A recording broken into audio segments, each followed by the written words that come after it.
তুমি অগ্রগামী হও সেই চিরস্থায়ী জান্নাতের দিকে, যেখানে রয়েছে চিরন্তন সুখ।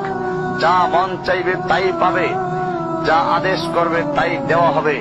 জেনে রেখো, দুনিয়ার চাওয়া পাওয়ার পূর্ণতার স্থান নয়। দুনিয়ার চাওয়া পাওয়ার পূর্ণতার স্থান নয়।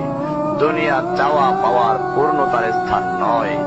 জান্নাতি হচ্ছে এমন জায়গা যা তোমার সব আকাঙ্ক্ষাকে পূর্ণ করে দেওয়া হবে।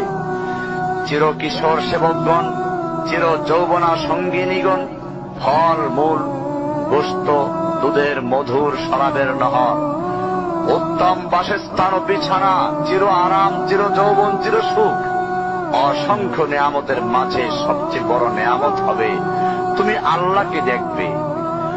শুধু তোমাকে এটা বলাই যথেষ্ট মনে করছি, সবচেয়ে কম মর্যাদার যে জান্নাত লাভ করবে তা হবে দুনিয়া